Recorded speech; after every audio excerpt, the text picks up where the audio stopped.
Okay, so the battery in my camera is completely gone kaput now. The charger stays on red and it won't turn on. So I've got it tethered to this charger. You know, you gotta slide it in here, and the battery, that's what the battery is. I only have one. I used to have two, but the other one quit working a long time ago.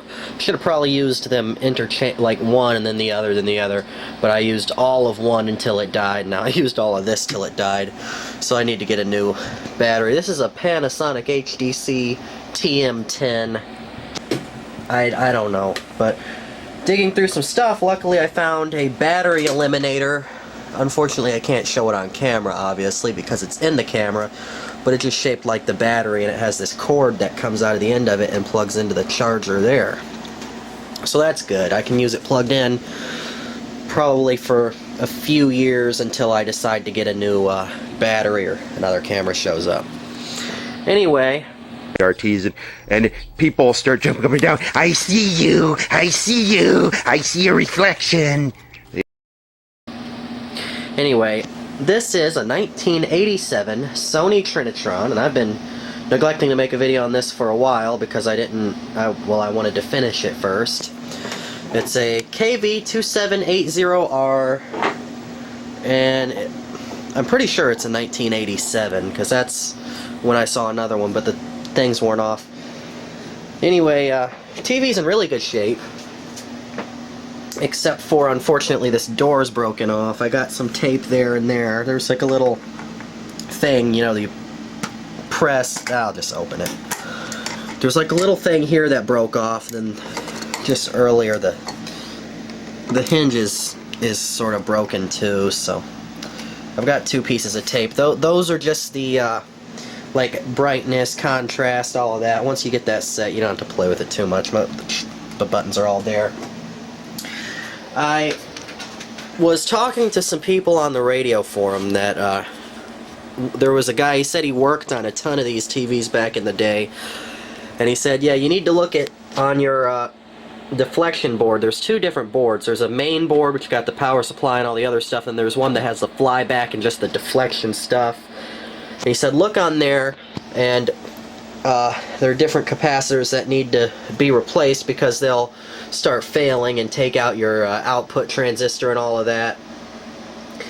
And I said which ones. I sent a picture, and he said he was, you know, mentioning different ones. I said, dude, how about if I just recap the whole board? He said, yeah, that might be a good thing to do.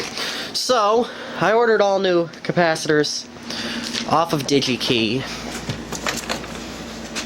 Here, oh, it's got my address on there.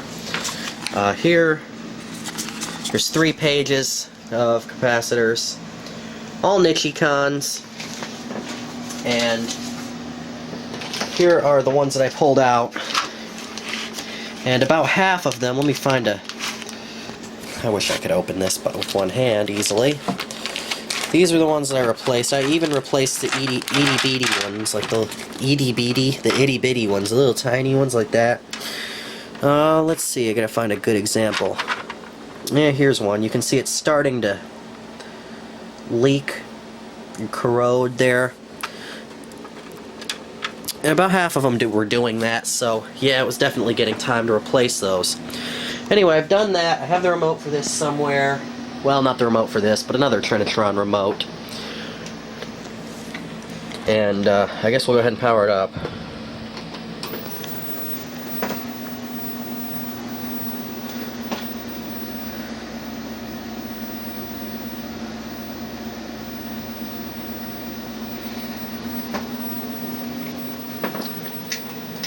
See, why am I... this thing... There we go. I've started using this HDMI to AV adapter instead of plugging the AV or coax directly from there into here, because it actually scales it up to the proper 4:3 aspect ratio. Now I know it doesn't look too great on camera, and it's not going to because it's on camera.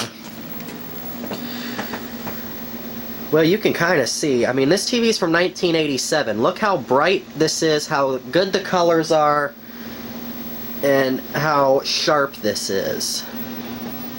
These Trinitrons were truly the best TVs you could get. Now, unfortunately, the speakers are a bit shot. Only at Burger King.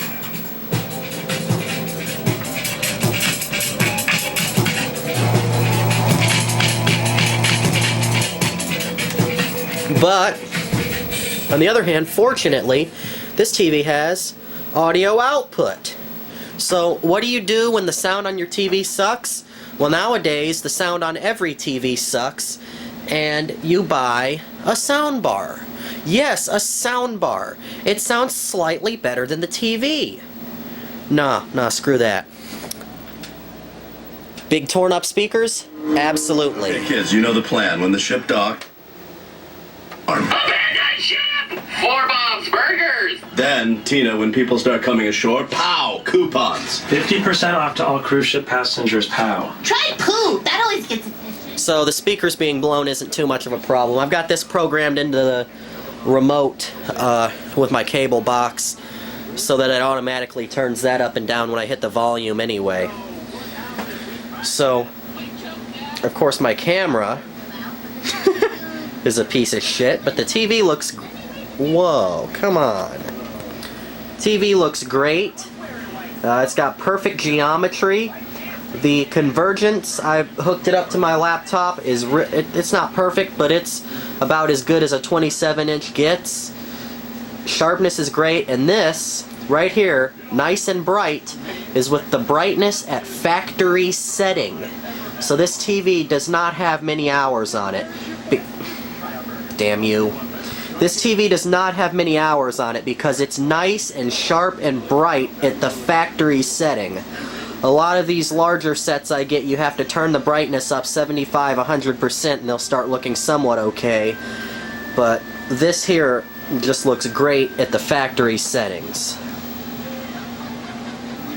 And now that I've replaced all of these caps, I didn't replace any of the caps in the power supply or anything.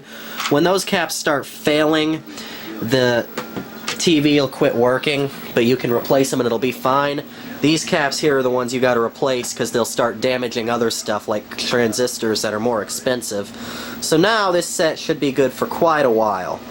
And with this nice sharp CRT, and these Trinitron CRTs last a long time, so that's good. I mean, it's crazy. This is from 1987. And the black levels, you can't even really tell, especially if you're watching on a modern set. The black levels are great. The colors are so much better than what you get on a flat screen. I mean, I don't want to say they look washed out, because they don't, but the colors are like more dull.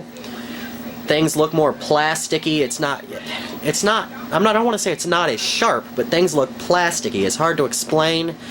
And black levels, the black is sort of gray, but these CRTs look great, and it's especially when I've got it in the full 4x3. This is what it looks like if I have it connected directly to the cable box, which is why I'm using this guy. Because see, if I have it connected directly to the cable box, I have it only takes up that part of the what do you call that, screen. Anyway, my card is about full. I have a 4 GB SD card in here. That doesn't take much. My camera's outdated, the battery is dead, and my SD card is really small. And it's not a micro SD card, it's an SD card. Yeah.